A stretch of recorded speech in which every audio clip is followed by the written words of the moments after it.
Ni kukaribishe tena ewe mdau ambaye umechagua kupata habari zote za kimichezo na kiburudani kutokea katika chaneli hii ya Moshiro Online TV, chaneli ambayo imelenga kukuletea habari za uhakika kutoka katika vyanzo vinavyoaminika ndani na nje ya Tanzania.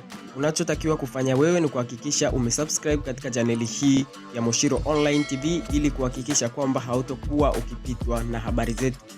Timu ya wananchi Yanga Africans imeshatimba jijini Tanga tayari kwa mechi za kuwania ngao ya jamii, lakini katika kikosi chao kuna vita moja nzito ya mastaa watatu wa timu hiyo, akiwamo mchezaji yule kutokea kule nchini South Africa ambaye anajulikana kama Skudu Makudubela. Na vita hiyo itakuwa mtihani kwa makocha ya timu hiyo wakiongozwa na kocha mkuu Miguel Gamondi ambaye atategua kitendawili cha kumtumia yupi kati ya winga msauzi yani Skudu, Stefan Aziz Ki pamoja na Crispin Ngushi ambaye ameweza kurejea katika kikosi cha Yanga Africans kwa sasa. Chanzo cha vita hiyo ni Ngushi ambaye tangu atue amekuwa kama amezaliwa upya, amekuwa hashikiki mazoezini akiwa na kasi ya kukimbiza, lakini utamu zaidi ana uwezo wa kufunga magoli. Eneo ambalo limezusha vita hiyo ni winga ya kushoto ambayo Skudu ndiye aliyekuja kuifanyia kazi, na sasa amejikuta anakabiliana na wawili hao ambao wamehamishiwa huko na kocha wa Yanga Africans.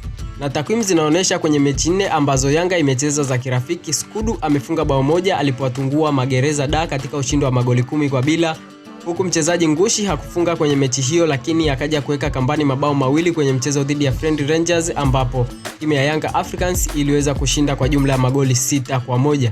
Stefan Aziz Ki ambaye amerejea na kasi kubwa kuelekea msimu mpya na Gamondi baada ya kumjaribu kucheza kama kiungo mshambuliaji namba 10.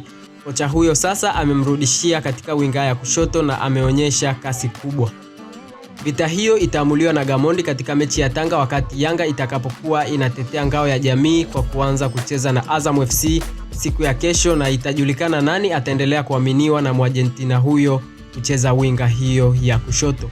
Kwa sura nyingine, winga ya kulia itabaki kuwa vita ya kikongomani na Gamondi amekuwa akiwapa Jesus Moloko na Maxi Nzengeli wakipishana katika michezo ambayo wameshacheza hadi sasa.